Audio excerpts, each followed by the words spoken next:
Hi, everybody. Welcome to our planning tips video. My name is Louisa, and I am the GAgives team lead here at the Georgia Center for Nonprofits. We know that planning is a difficult task to do, and a lot of the times it's really easy to skip this step and move just straight into execution. We have to do social, we have to do emails. But doing it and figuring out what to do, what to say is hard. You have to do a little bit of some basic planning ahead of time to know those answers so that when it comes to execution, you know exactly what to do, and it gives you some guidelines because it's not easy. So hopefully this video helps get you on the right path. These are a lot of resources that we've compiled throughout the years of GAgives. A lot of this is taken from the Giving Tuesday workbook, as well as the Give MN fundraising guide. These are all, you can find like these guides in the fundraising resource page, but we'll just start here and I'll point you in the right direction in the future. So to get started, what we recommend in this agenda is going to be first things first, right, is assessing your bandwidth and what team, if any, do you have to work with, and what are some of the basic resources needed. Start there, right? Let's be realistic about what you can do. Obviously, you have a lot of other things on your plate, so let's just be realistic. That usually will help you be more successful if you set those expectations, not just with yourself, but with your team and others. That then follows with that will allow you to set a realistic goal. Obviously we want to have stretch goals, but also we want to have a goal that is realistic enough that we can meet or get close to meeting, so that if you don't meet it, you can then try to build on learnings for this year into the campaign next year. We then, with a goal in mind, that helps you then set a strategy. Once you have that, I think identifying core supporters is going to be huge. You cannot do this alone. If you have supporters and ways to not just delegate tasks, but maybe delegate some of that fundraising, that can be really impactful. So we'll talk about that. And, start sketching out some kind of timeline. I'll share the one that the GAgives team has put together, but obviously, one timeline is not going to fit everybody's size. This is just to kind of get you started on some of the steps that you should be thinking about. Okay, so first, assess where you're at. How much time do you realistically have to dedicate to this campaign? Is it an hour a week? Is it a day a week? And when will you get started with that, right? Like some orgs, I think some of the ones that are the veterans, and have teams, they might be starting now. The GAgives team actually found that if we slowly work on it all year long, it actually makes it a lot easier, and it feels a lot less overwhelming, since we also have other things that we are doing. And that includes actually taking time right afterwards to look at data and send some surveys out and do some of that planning work before things really get hot and heavy in the summer. Next is, who else can help? You will probably, you can do it all alone, but I think you should also think about who can help you. And that may be inside or outside of your organization. That could be anybody from staff members, volunteers, definitely board members, but also, are there any donors or recurring donors that could, help you with a peer-to-peer campaign? So they're not working on all of the internal pieces of the campaign, but they're helping with the fundraising part, right? Same thing with community partners or even other organizations. I've seen examples of organizations that work together, so they lift each other up at different times during the year. So, be creative there, and, maybe test out and by reaching out to folks and seeing where that gets you. Next, it's good to know what actions do you want your team to make. So, a lot of the times that might be, are we going to try to have, a board campaign this year? Or are we going to try to improve that board campaign this year? Or get some of those board members or some core supporters to work on create a fundraising page for the organization or for the campaign. How often do you want to meet with different teams? That's something to consider as well. Are there any resources that you know you're going to need, even if you don't do all of them? As you maybe ask for help, that's probably somewhere that you'll get some feedback on. Sometimes board members might want, templates to help them, canned messaging, all of that. Also in terms of resources, are you going to need any money to help, like pay for some paid social ads, or are you going to need any outside fundraising or marketing help, a designer, things like that? So this is a good way to get started thinking about what you want. And maybe it's like what are the nice to haves and what are the must haves. So it's a good way to think about it as well. Next, super important, set a goal. So I love this example from the GiveMN guide, which is basically saying, setting a goal is like buying a car. And there's the car you can afford, which is a little on the shabby side. And then this is the car that, your board of directors might want. And, it's not bad to just be aware of this spectrum, but be like, okay, could we compromise and get somewhere in the middle, right? Like, okay, it's your first time doing Georgia Gives, $100,000 goal might not be realistic. 50,000, 20,000, you've never done it before, right? So I think it's really good to do a little bit of research. Even like the Georgia Gives website has all 501c3s. We pull that data through the IRS. So maybe look at your quote unquote competitors and check out what they've done in the past and set that as an example or a bar and get to that achievable, especially if you're like, hey, this is how much time I can spend. If it's a lot of time, then yeah, push. But if it's not, make it realistic. And maybe, if you're not able to dedicate time to it, then the goal might be just, hey, we're just trying to learn every year. That's fine. I think being realistic and upfront in the beginning will help a lot with headaches in the future.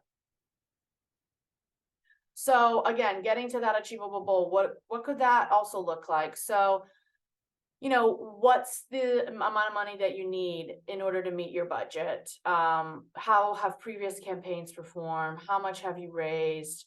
What do you consider a realistic aspiration? Lots of different questions that you should be thinking about before you set that in motion. And as a reminder, goals are not just monetary. You can actually use the Georgia Gives campaign can be complementary to your fundraising efforts, right? Sometimes we see orgs that just want to get new donors or they want to get recurring donors. They want, because this is a digital campaign, they might want younger donors. So that's something to think about. They might want, to get more volunteers for a specific campaign, or they want to get social followers. Think about that, right? The dollar amount is like the last, probably like low funnel, but to get there, you probably want somebody to, sign up for your emails or follow you on social. So there's different secondary goals or additional goals that you can think of. And this might actually help you making the decisions that you're going to make when it comes to tactics and activations.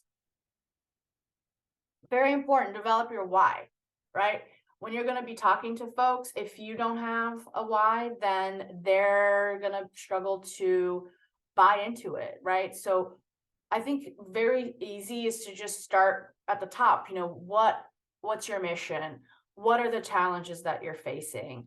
What is motivating to your donors? You should have this information already, or this is a great way to, talk to different folks in your organization to hear that from them. Getting primary sources is great because that actually might help you with language down the road. And I think this is really the sweet spot, right? This is going to help you. How will this campaign meet your challenges and donors' motivations?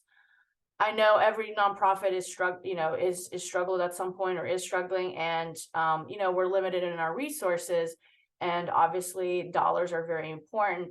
So I'm sure there are challenges that, if you could explain and provide more in-depth information about it and how the campaign can help impact that or make a change with that. That's what donors, I think, want to hear, right? It's that starts to be that storytelling. And then I think what makes it unique about your organization to address this challenge. So there's a reason why your organization exists and is best suited for this challenge. So be specific. That is going to help you down the line with your communication and connecting with donors. This then leads to your story, right? What's the specific challenge, obstacle, or problem your campaign is addressing? Be specific, all right? It might be, okay, the economy, but, did a specific program get cut? Or, what are the, every single day you're probably dealing with those challenges. Start maybe getting that information from your programs team, right? Why is it urgently important that your organization and donor address this challenge? What is the solution that you're providing? I think going and having program folks talk specifically, they're working really hard on developing these programs and they have done some of that work. So it's really just making time to just get that from them. And this will help you further down the line. I think important too, who's the key storyteller for this campaign? Finding those storytellers could be great. Some folks are really good at it. Some folks are not. You can fill in the gaps if you need to. And how does their story make the reader feel compelled to act, right? Think about all those ways of being able to tell that story. Next, I think it's crucial to build a call to action. And this is a great framework on how you can do that. First, who are you talking to? Is it everybody? That might seem really obvious, but that's really hard to talk to everybody, right? Think about ads right now, and you're like, oh, I hate that ad. I was like, it probably wasn't for you. It's probably compelling to the people that it needs to be compelling to. So, who are you talking to specifically? Even if it's your entire donor list, your donor list doesn't reflect everybody in the world, everybody in the state. So make up a little persona of who that donor is. What's important to them. Are we talking to lapsed donors? Are we talking to monthly givers? These are very different people. What specifically are you asking your audience to do? Is it donate? Is it donate a certain amount? Is it donate, fundraise from their peers? Think about that, and how does that all line up with your strategy and your goals? When is the best time to talk to your donors? Best time of day, all of that, for them to take action. You could test that out if you can. You can ask them, maybe some of the more the ones that you want to try to find more of. That's always, people like talking about themselves and what motivates them. So that's an opportunity. Where are you directing donors to take action you've inspired? Is it on the GAgives website? Is it somewhere else? Be specific. And how much money are you asking from them? I think being specific is great. So anytime you can be specific, anytime you can maybe show, the GAgives platform allows you to show how your donations are stacking up. So I think that's great, visualizing it for donors. And then finally, why are you asking them to give this amount? How will this gift contribute to the solution of the story, right? This is an opportunity for donors to be part of the solution. And who doesn't like that? Now let's talk about core supporters. Okay, again, who should you reach out to? Obviously, staff and board, donors and volunteers, civic and community leaders. Another good one is micro influencers. So there might be local folks online that have a large reach, right? That might be, literally people within your neighborhood, small business owners, folks in, the local government or schools or anything like that. Think, even asking your donors who they're following or looking, if you see somebody that's been active on your social, you can maybe see who they follow and see if there's anybody that has a large reach. Those are all, I think people think of influencers as like very big national reach stars. And yes, that is them, but there's a huge market of influencers and they're very small too. But that doesn't mean, 20,000 followers is small, but not for when it comes to, the local level that we're talking about. So, once you've identified some of these, I think that's step one, just spend time on that. Step two is then, all right, dedicate a little bit of time, be reasonable with how much time you have to take a day and reach out to them. I think, sending emails to folks, introducing yourself and your mission, and just, letting them know what you think about them and how you think you guys could work together. I feel, people are open to that. These causes are things that, we're not trying to sell anybody on anything. We're really just trying to grow generosity and have an impact that folks, that's an easier sell than other regular for-profit products, right? Identify what you need them to do and how often. So I think coming with a specific ask if they're interested and making it super easy for them to buy into is great. Maybe it's just, hey, could you post one post or two? Could you take a picture of you at our event? Things like that. Very simple for them to say yes to. Don't put the load on them unless they are interested in that. That might be a follow-up thing with them. Identify who's responsible for creating the content and communicating with supporters. So for a board member, you might need to create it with an influencer who is a little bit more in touch with they have an online brand voice. They probably want to do it, but you can send them talking points, right? A bullet of the who, what, when, why, basically. So finally, I think it's very important to sketch out a timeline, right? From when can you start to how much time can you dedicate to, look at the to-dos from this deck, pull the ones that you think are important, and maybe, once a week, from now until Georgia Gives, you have one thing you're going to do, or two or three or whatever. We also have a Georgia Gives timeline that we put together. I'm going to share that with you now. So this is just a great general timeline to give you some thought starters on what you should be doing, right? So in July, we definitely recommend the basics. So that might be making sure you have admin access to the page. We give you directions on how to do that. We see, there's turnover on who manages those accounts. That's completely normal. And so it's easy for you to claim access to it. You go on the website, you search for your profile. There's an FAQ on exactly how to claim it. It's not that difficult. Reviewing past performance and setting goals, huge. Don't skip this step. It's going to save you so much time and effort in the future. Identifying that team, thinking about assigning, what would they do, what their responsibilities, making sure they've signed up for our emails. I think once you have your goals and everything, determining that audience you wanna connect with, like we've talked about, then identifying those supporters, potentially thinking about who could run peer-to-peer campaigns.